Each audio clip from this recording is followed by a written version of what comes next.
I'm Cookie Miller, and this is Worth the Wait.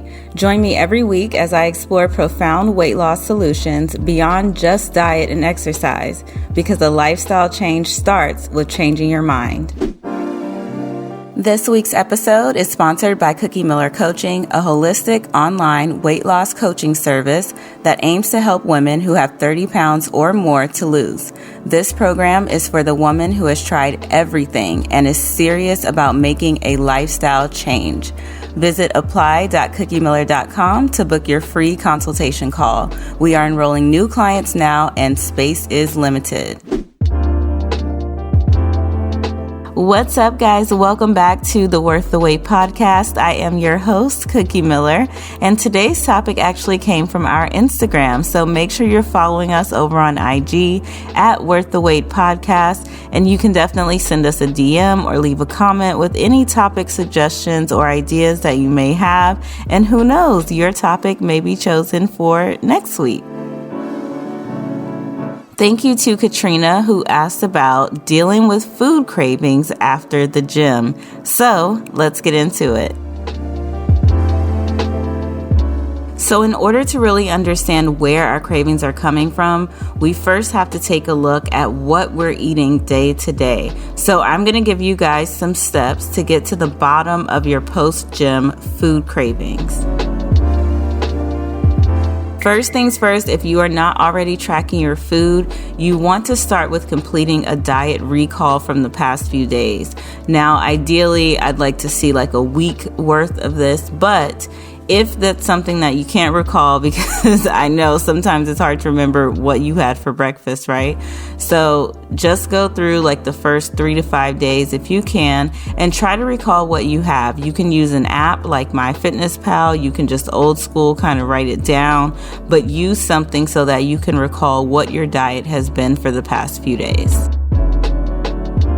Now, in addition to thinking about what you've eaten each day, you should also be thinking about the timing. So what time did you wake up? Then what time did you eat breakfast? What time did you eat lunch? Did you have any snacks? Was it a busy day? Did you work out that day?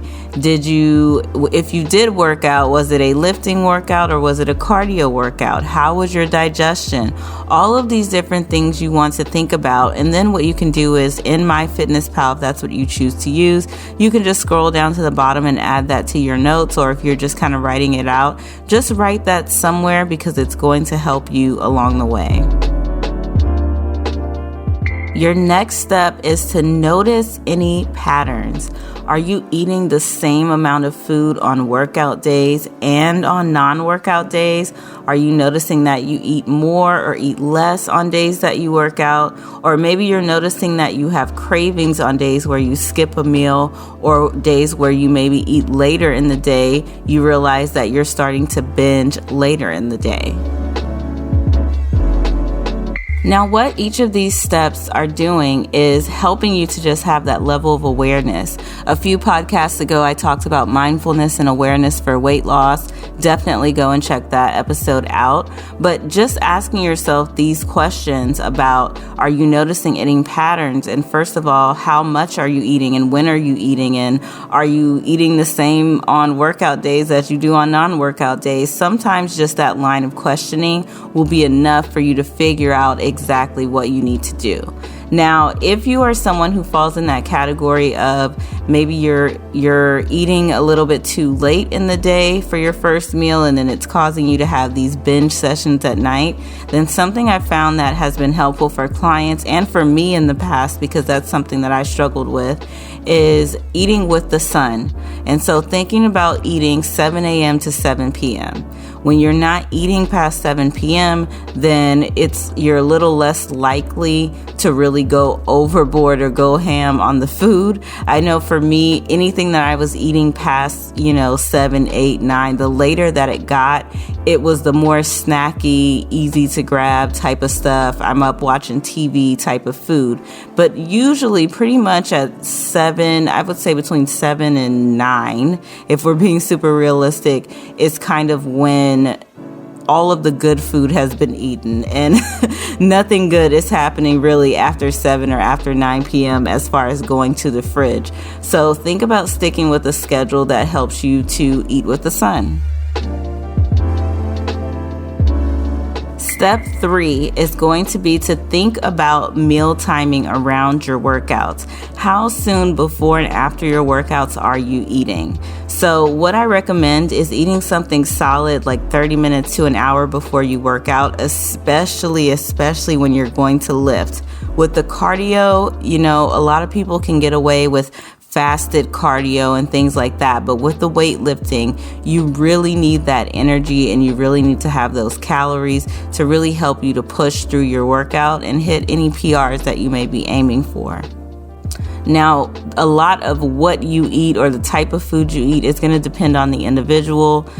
Some people really don't do well eating so close before their workouts. They end up being nauseous or not feeling well. Other people need to eat really close to their workouts so that they feel good. But like I said, generally 30 minutes to an hour before. And what you want to think about eating is something that's going to give you energy. So your energy sources are going to be your carbs and your fats. And so what I like to do is, a wheat bread or something like that gives you your carb source. It has some fiber in it, so it's not just a, pure source of sugar. And then from there, you want to go with like a fat source, a good fat source like avocado. So think wheat toast with a little bit of avocado on it before your workout, and that will help you to have a bit more energy and really be able to sustain you throughout the workout. Now, post-workout is super important because this is where the question came from, right? What are you doing after you work out? Well, if you can get a protein source in as soon as possible after your workout, that is definitely going to help a bit with hunger because protein does help our satiety or our feeling of fullness. So this is why you see a lot of, like bodybuilder type people will have a protein shake or something immediately after the gym. You don't have to do it immediately after, but I'd say definitely within an hour after working out, you want to go ahead and have something to eat. Now, this is not to say that you only want to have protein. You still want to have those carbs and fats. Eating those carbs and fats around your workout is very helpful, like I said, for energy before you work out, but also for your recovery after. So something good to have is like a protein shake, for example, especially one that has like a little bit of carbs, a little bit of fat in it as well to just kind of help you recover. Now, if you're finishing up your workouts and you're getting into maybe having lunch or something, thinking about just having something that's going to give you all three of those macronutrient categories. So that could be something like grilled chicken, and maybe you have like some sweet potato or something that gives you a good source of carbs. And then having a fat source, like it could be avocado or something like that. Again, that way you're able to get all of your nutrients in and you're able to start replenishing your body.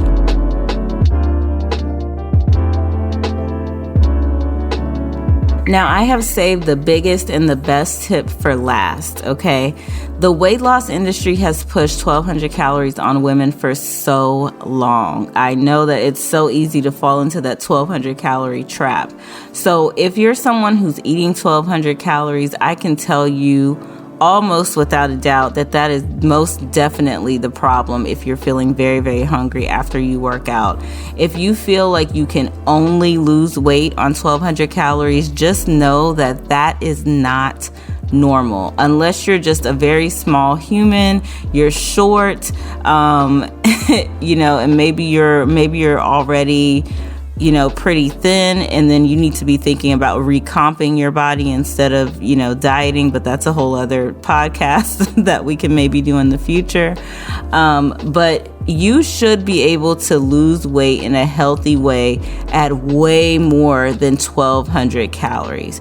So if you're not able to do that, to me, that's saying something is going on internally, or you may be approaching dieting in the incorrect way, and maybe you need to hire a coach or do something like that. But 1,200 calories is enough for a child to live and be sustained on, but it is not enough for an adult, especially a woman who has, if you're within the range of having still your reproductive organs and you still have your cycle and everything like that, that it's super, super important hormonally that you're also eating enough calories. So a good way to really kind of figure out if this is what's going on with you is that maybe on non-workout days, you're able to hit that low calorie goal and it's kind of just okay. But on the workout days, it's like, oh no, like I am super hungry. I can barely do this. That is something that stands out and tells me that, okay, you're eating too few calories, you need to eat more calories. And this can even come in handy if you're maybe not tracking your food, then that'll help you to realize that, okay, I'm not eating enough food. Another thing that really contributed to, I think, the issues that people are seeing with trying to do these low calorie diets is that at the same time that the super low calories were, really becoming popular, I guess, again, also, IIFYM was also becoming very popular, and that's if it fits your macros. So for a few years, there was this thing going around where it was like, well, if it fits your macros, you can have it. And that works for people who are maybe doing bodybuilding shows and like they're just trying to give themselves a little something here and there. But if you're just a regular person and you're trying to lose this weight and you've struggled with having this addiction to sugar and to food for a very long time, then that's probably not going to work in your benefit, right? It's not going to be a good idea to take the low calories that you're already giving yourself and fill them with essentially processed, over entirely too sugary, types of food. You want to be filling those calories with as many whole unprocessed foods as you can. So yes, just because the Snickers bar will fit in your macros doesn't mean it's necessarily the best thing to have. And if you're taking that Snickers bar and now you're taking that 200 calories and instead of you having something filling and something nutritious, you have that of course is going to trigger you to be incredibly hungry, especially after a workout. So think about the types of food you're eating. Think about the timing of your meals. Think about the amount of calories that you're taking in altogether. And of course, if you're not already using something to track your food, even if it's just old school writing it down, definitely find a way to track your food so that you can have that level of awareness and so that you can be properly fueled for your workouts.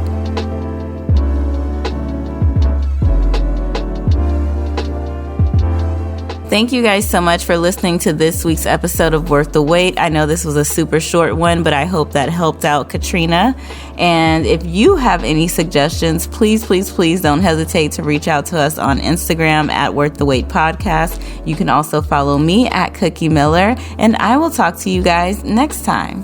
Bye.